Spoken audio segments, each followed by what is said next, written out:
سلام دوستان عزیز، من پدرام هستم و خیلی خوش اومدید به کانال من. میخوام شما رو با قطعه‌ای به نام درایو سردرد آسانسور آشنا کنم و ببینیم که این درایو تنظیماتش به چه صورته و قسمت‌های مختلفش رو با هم بررسی کنیم.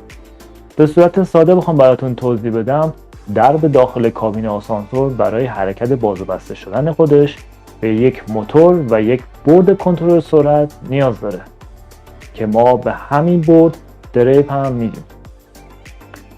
شاید در خیلی از آسانسورها دیده باشین که درب داخل کابین موقع بسته شدن با سرعت و ضرب خیلی شدیدی باز و یا بسته میشه، در حالی که به صورت نرمال باید در انتها سرعت خودش رو کم کنه و به آرومی بسته بشه، همینطور به آرومی باز بشه. عموما این مشکل میتونه از تنظیم نبودن تنظیمات درایو و یا خرابی این درایو باشه. من در این ویدیو میخوام به تنظیمات این درایو بپردازم و قسمت‌های مختلفش رو براتون توضیح بدم. این ویدیو شامل دو بخشه. بخش اولش روی میز کار خودم براتون توضیح میدم و تنظیماتش رو براتون انجام میدم و بخش دوم برای درک بهتر بورد سردرب رو روی خود درب آسانسور تنظیم میکنم و قسمت‌های مختلفش رو باز براتون توضیح میدم. پس تا آخر این ویدیو با من همراه باشید.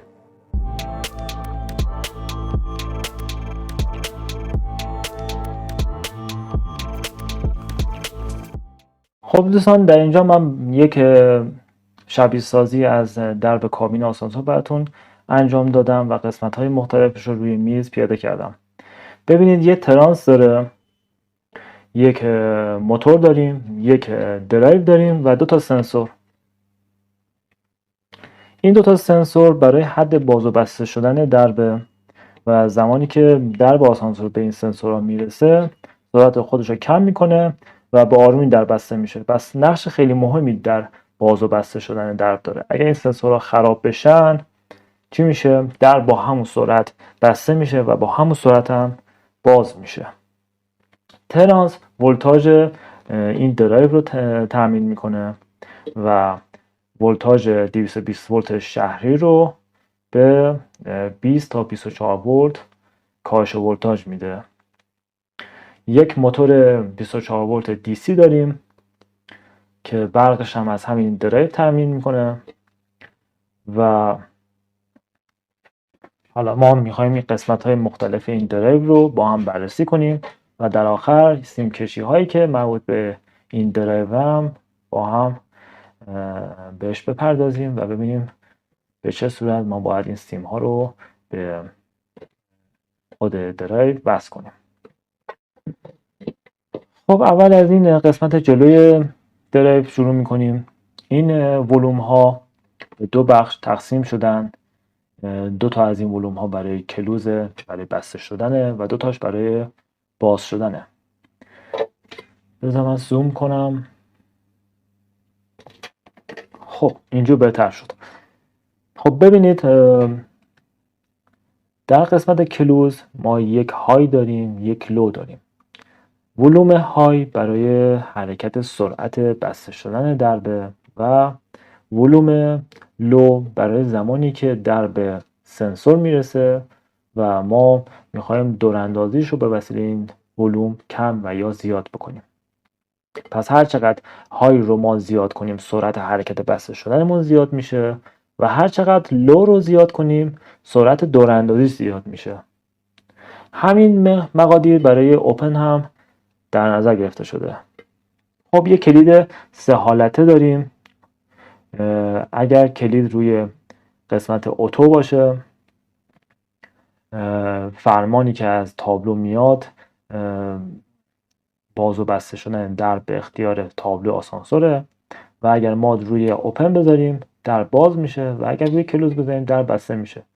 قسمت های اوپن و کلوز به وسیله ما انجام میشه، یعنی ما به صورت دستی میتونیم انجام بدیم، ولی وقتی که روی اتو بذاریم دیگه باز و بسته شدنش دست ما نیست و تابلو آسانسور درب رو باز و بسته میکنه.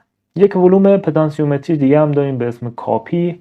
زمانی که مانعی جلوی حرکت درب میشه این ولوم اگر حساسیتش زیاد باشه در به سرعت باز میشه و باعث میشه فشار کمتری به اون جسم وارد بشه و در نتیجه فشار کمتری به موتور بیاد. اگر حساسیتش کم بشه، یعنی ولوم رو زیاد کنیم، درب روی بسته شدن پافشاری زیادی میکنه و دیگه درب باز نمیشه و همچنان برای بسته شدن فشار زیادی رو وارد میکنه.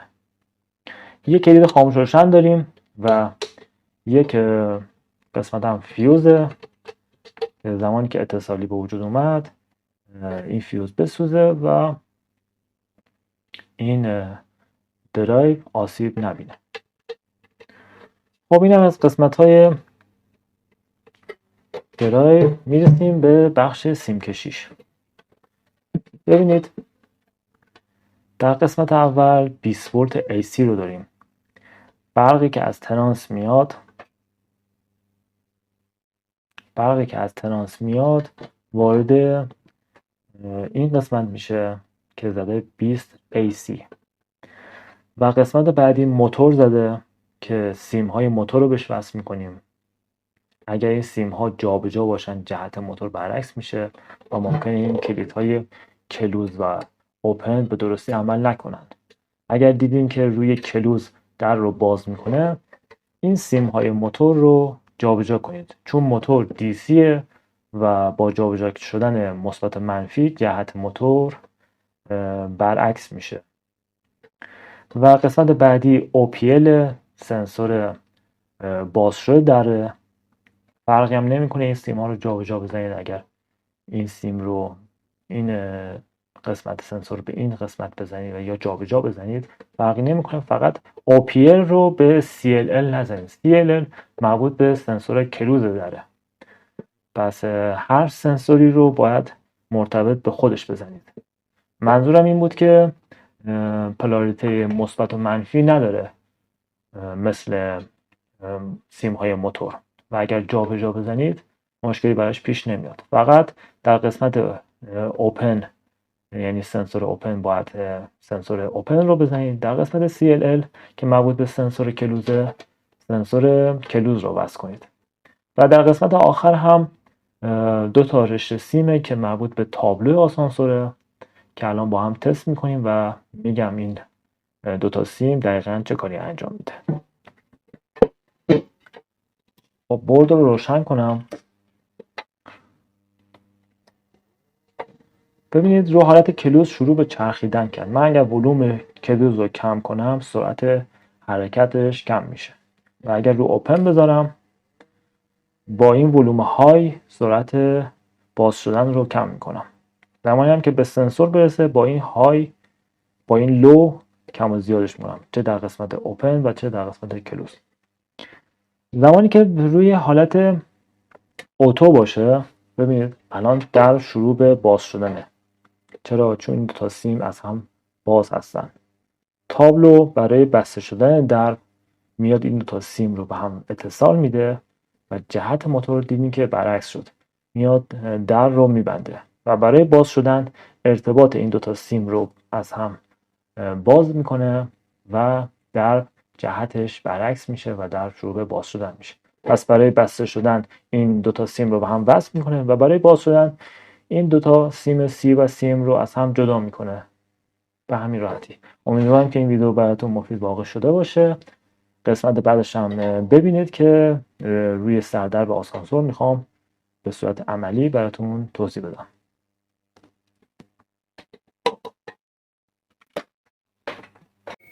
خب دوستان، من این بورد سردرب رو میخواستم روی درب آسانسور تست کنم. ببینید این همون سنسورهای حد بسته‌شو و بازشوه. این برای بسته‌شوه و یه سنسور هم برای بازشو در انتها هست. میبینید خب زمانی که در به این سنسورها میرسه دور خودش رو کم میکنه و به آرومی بسته میشه. بریم تست کنیم. الان در رو با حالت اوتو به حالت اوپن میذارم.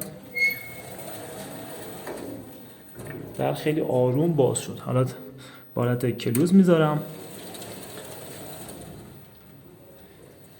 میبینید حالا اگر من لو کلوز رو بیشتر کنم زمانی که میخواد به این سنسور برسه با ضرب بیشتری در بسته میشه، در واقع سرعتش بیشتر میشه. ببینید حالت اوپن، حالت کلوز، میبینید دور اندازی رو انجام نداد چون من لوش رو زیاد کرده بودم. پس لوش رو به حالت اولش میذارم. حالا اگه من سرعت بسته شوش رو زیاد کنم چه اتفاقی میفته؟ سرعت حرکتش در طول مسیر زیاد میشه. ببین حالت اوپن میذارم، سرعت زیاد شد، بنابراین سرعت حرکتش هم میتونم اینجا کم کنم. همین مقادیر برای باز شدن درب هم در نظر گرفته شده، یه های داره یه لو. حالا اگه این سنسور خراب بود باید چی کار کنیم؟ چطور بفهمیم؟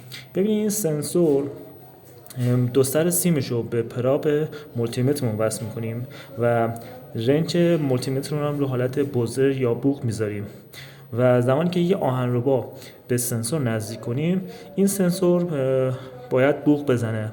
اگر بوق نزد یا بوقش ثابت بود و زمانی که آهنربا رو برداشتیم بوقش قطع نشد این سنسور حتما خراب شده و باید عوض بشه. ممنونم.